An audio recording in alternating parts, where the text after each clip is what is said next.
হযরতে ফাতেমা রাদিয়াল্লাহু তাআলা আনহা দুই হাত তুলে আল্লাহর দরবারে দোয়া করতেছেন আর বলতেছেন, রব্বুল আলামিন, তোমার রাতটা এত ছোট হয়ে গেল যার কারণে 2 রাকাত নামাজ পড়তে পড়তেই রাত শেষ হয়ে যায়। শীতের রাত, একটু আওয়াজ দিয়ে বলেন তো, শীতের রাতটা বড় না ছোট? শীতের রাতটা বড় না ছোট? অনেক বড়। এক একজনের 2-3 বার করে ঘুম ভেঙে যায়, যা কি যায় না? কিন্তু চিন্তা করে দেখেন, 2 রাকাত নামাজ পড়তে পড়তে পুরা রাত শেষ হয়ে গেল। কারণটা কি? আল্লাহর কোরআনের ভিতরে মজা, স্বাদ আল্লাহ পাক রব্বুল আলামিন রেখেছেন। যে লোকটা কোরআনের ভিতরে ঢুকেছে, অরিজিনালি আল্লাহর কোরআন শ্রবণ করেছে, কোরআনের বুঝ যে লোকটার অন্তরে ঢুকেছে, এই লোকটাই শুধু কোরআনের স্বাদ বুঝে। কোরআনের ভিতরে আল্লাহ কি মজা রেখেছেন, এই মজাটা শুধু ওই লোকটাই অনুভব করতে পারে। আপনাদের খিদমতে যদি আরেকটা হাদিস আমি ব্যক্ত করি, ওই যে হাদিস মুসলিম শরীফের ভিতরে এসেছে, নাসাই শরীফ, সিয়াসিত্তার কয়েকটা হাদিসের কিতাবের ভিতরে এই হাদিসটা উল্লেখ হয়েছে। রাসূল করিম সাল্লাল্লাহু আলাইহি ওয়াসাল্লামের সাহাবায়ে কেরাম কোনো এক জিহাদ থেকে ফেরার পথে রাত্র যখন হয়ে গেল, এমনি মুহূর্তে কোনো এক স্থানে তারা তাঁবু টেনে সেখানেই তারা রাত্রি জাগরণ করার জন্য অবস্থান শুরু করে দিল। রাসূল করিম সাল্লাল্লাহু আলাইহি ওয়াসাল্লাম সাহাবায়ে কেরামদের ভিতরে পালা বন্টন করে দিল, অর্থাৎ তোমরা রাতের বেলা পাহারাদারির কাজ করবে, কোন দুশমনের আক্রমণ থেকে আমাদেরকে হেফাজত করবে। 2 জন সাহাবী যখন পাহারাদারির কাজ করতেছে, এমনি মুহূর্তে একজন সাহাবী আরেকজন সাহাবীকে বলতেছে, ভাই, রাত গভীর হয়ে যাচ্ছে, আপনি একটু শয়ন করুন, ঘুমিয়ে পড়ুন, বাকি সময়টা আমি পাহারা দেই। পাহারা দিতে দিতে আমি যখন ক্লান্ত হয়ে যাব, আমি আপনাকে জাগ্রত করে দেব, আপনি উঠে আপনার আবার দায়িত্ব পালন করবেন। ওই সাহাবী ঘুমিয়ে পড়ল। একজন সাহাবী পাহারাদারির কাজ করতেছে। এমনি মুহূর্তে আল্লাহর রাসূলের এই সাহাবা মনে মনে চিন্তা করতেছে, হায় আফসোস, আমি বসে বসে সময়গুলো নষ্ট করে দিচ্ছি। আমি যদি নামাজে দাঁড়িয়ে আল্লাহর পবিত্র কালামুল্লাহ শরীফ তেলাওয়াত করে সময়গুলো অতিক্রম করি, তাহলে কতই না উত্তম হবে। আল্লাহ রাসূল সাল্লাল্লাহু আলাইহি ওয়াসাল্লামের সাহাবী নামাজে দাঁড়িয়ে গেলেন। নামাজে দাঁড়িয়ে নামাজ পড়া আরম্ভ করে দিল। এমনি মুহূর্তে শত্রুর পক্ষ থেকে তীর আসা শুরু হয়ে গেল, তীর বর্ষণ শুরু হয়ে গেল। একটা নয়, দুইটা নয়, তিনটা তীর যখন তার শরীরকে বিধ্বস্ত করে ফেলল, মাথা থেকে নিয়ে পা পর্যন্ত রক্তে যখন রঞ্জিত হয়ে গেল, রক্ত যখন প্রবাহিত হচ্ছে, আল্লাহর রাসূল সাল্লাল্লাহু আলাইহি ওয়াসাল্লামের সাহাবী মনে মনে চিন্তা করতেছেন, এইভাবে যদি রক্ত খনন হইতেই থাকে, তাহলে এক সময় আমি দুর্বল হয়ে যাব, না জানি কখন আল্লাহর রাসূলের সাহাবায়ে কেরামের উপর আক্রমণ হইতে পারে। এজন্য তিনি নামাজ ছেড়ে দিলেন। নামাজ সংক্ষিপ্ত করে নামাজ শেষ করার পরে ভাইকে ডাক দিয়ে বলতেছেন, ভাই, আপনি একটু জাগ্রত হন। ওই সাহাবী জাগ্রত হওয়ার পরে দেখতেছে তার ভাইয়ের পুরা শরীর রক্তে রঞ্জিত হয়ে গেছে। আল্লাহর রাসূলের সাহাবী জিজ্ঞাসা করলেন, ভাই, আপনার তো পুরা শরীর রক্তে রঞ্জিত হয়ে গেছে, কারণটা কি? মনে হয় দুশমনরা আক্রমণ করে বসেছে। আপনি তো আমাকে আর একটু আগে ডাক দিলেই পারতেন।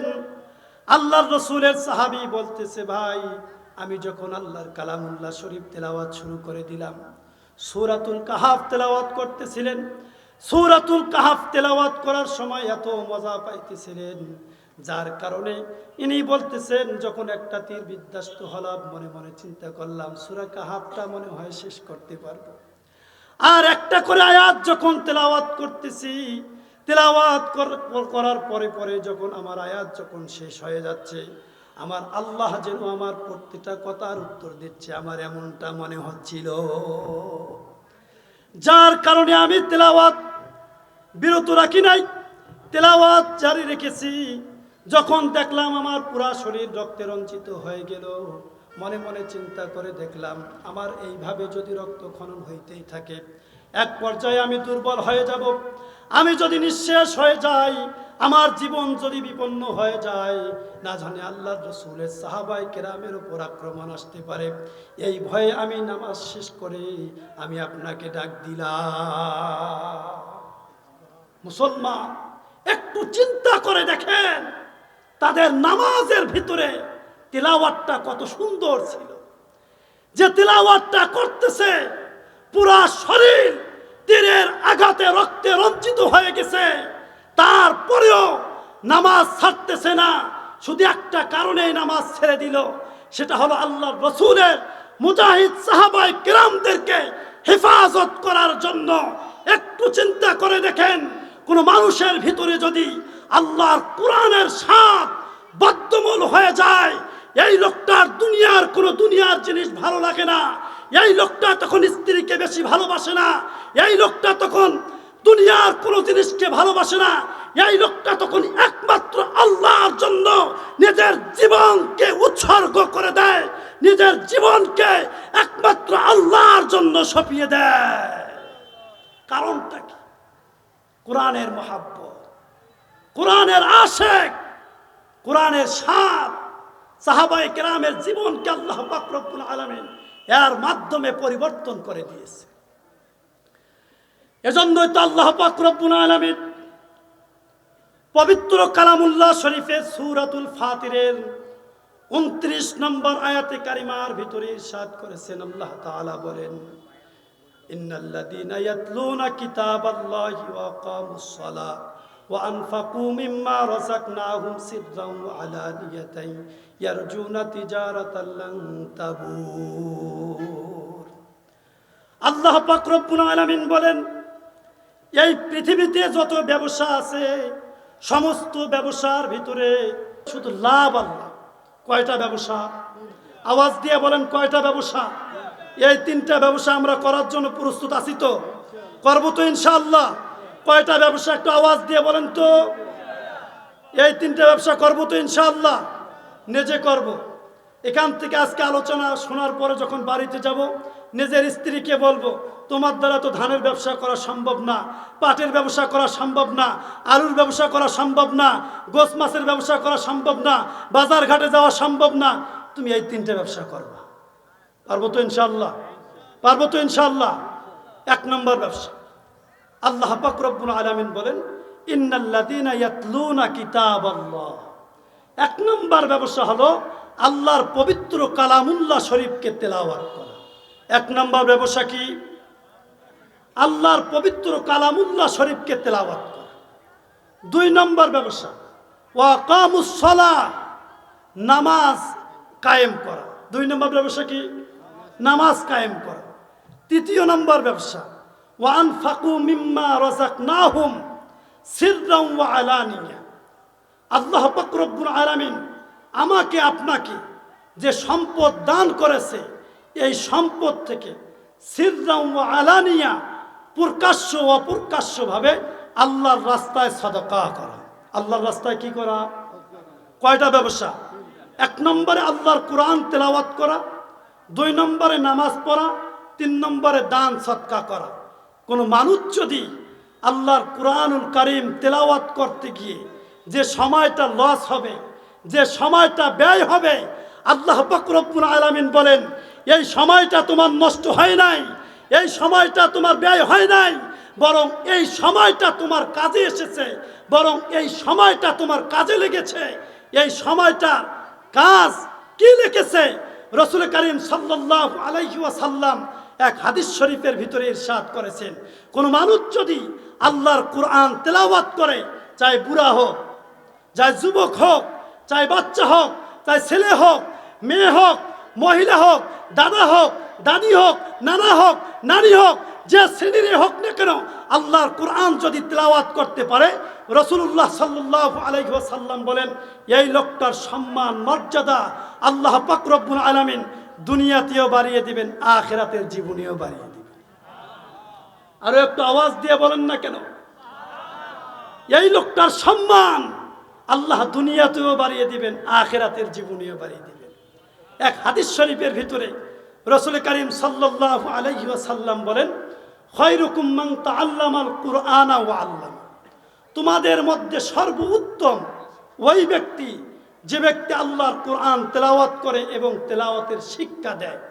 আসমানের নিচে জমিনের উপরে সর্বশ্রেষ্ঠ ওই ব্যক্তি যে ব্যক্তি কোরআন শিক্ষা করে এবং কোরআনের শিক্ষা অপরদেরকে দেয়। মনে থাকবে তো ইনশাআল্লাহ। হাদিস শুনেন,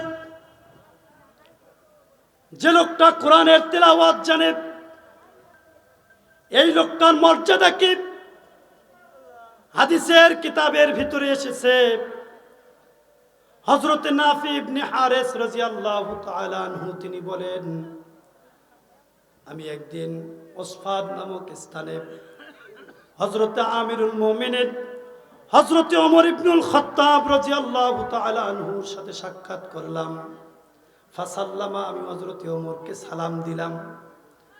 নাফে এমন একজন ব্যক্তি, ইনি ওই সময় মক্কার গভর্নর ছিলেন। হযরত নাফে রাদিয়াল্লাহু তাআলা আনহু তিনি বলেন, আমি যখন হযরত ওমরকে সালাম দিলাম তিনি আমার সালামের উত্তর নিলেন, উত্তর দিলেন। এরপরে হযরত ওমর রাদিয়াল্লাহু তাআলা আনহু আমাকে জিজ্ঞাসা করলেন, ইয়া নাফে, তোমাদের আহলুল ওয়াদি অর্থাৎ মক্কার উপত্যকায়, মক্কার উপকূলে তোমাদের কাদেরকে তোমরা প্রতিনিধির দায়িত্ব দিয়েছো? হযরতে নাফে রাদিয়াল্লাহু তাআলা আনহু বলেন, ইয়া আমিরুল মুমিনিন, আমাদের আহলুল ওয়াদিদের ভিতরে আমরা যাদেরকে নির্বাচন করেছি, প্রতিনিধির দায়িত্ব দিয়েছি, এনার নাম হলো ইবনু আবজা। হযরত ওমর রাদিয়াল্লাহু তাআলা আনহু হযরত নাফেকে জিজ্ঞাসা করলেন, মান ইবনু আবজা? ইবনু আবজাকে? হযরত নাফে রাদিয়াল্লাহু তাআলা আনহু বলেন, ইয়া আমিরুল মুমিনিন, ইবনু আবজা হলেন মাওলাম মিন মাওয়ালিনা। ইবনু আবজা তিনি হলেন আমাদের আজাদ করা গোলাম সমূহের মধ্যে থেকে একজন গোলাম। অর্থাৎ আমাদের গোলাম যেগুলো ছিল, এই গোলামের ভিতর থেকে একজন গোলামের নাম হলো ইবনু আবজা। হযরত ওমর রাদিয়াল্লাহু তাআলা আনহু আশ্চর্য হয়ে নাফেকে বললেন, নাফে, তোমাদের প্রতিনিধি একজন গোলামকে তোমরা বানিয়েছো? আচ্ছা বলেন, একজন গোলাম তার মর্যাদা আমরা সমাজের চোখে নিচু মনে দেখি, ঠিক কিনা? যারা কৃষি কাজ করে, যারা বিভিন্ন ছোট ছোট কাজ করে, তাদেরকে আমরা নিচু চৌকে দেখি। এজন্য উনি বললেন, ইবনু আবজাকে তোমাদের খলিফা নিযুক্ত করেছো। হযরত নাফে রাদিয়াল্লাহু তাআলা আনহু তিনি বলেন, ইয়া আমিরুল মুমিনিন, ইবনু আবজা এমন একজন ব্যক্তি, ইন্নাহু কারিউল লিকিতাবিল্লাহি তাআলা আলিমুন বিল ফারাইজ। ইবনু আবজা যদিও বা গোলাম, কিন্তু ইবনু আবজা এমন একজন ব্যক্তি আল্লাহর কালামুল্লাহ শরীফ অনেক সুন্দর তেলাওয়াত করতে পারেন। আলিমুন বিল ফারাইজ, মানুষের উপরে কখনো জুলুম করে না, নির্যাতন করে না। যত প্রকার বন্টন আছে সমস্ত বন্টন তিনি খুব সুন্দরভাবে করতে পারেন।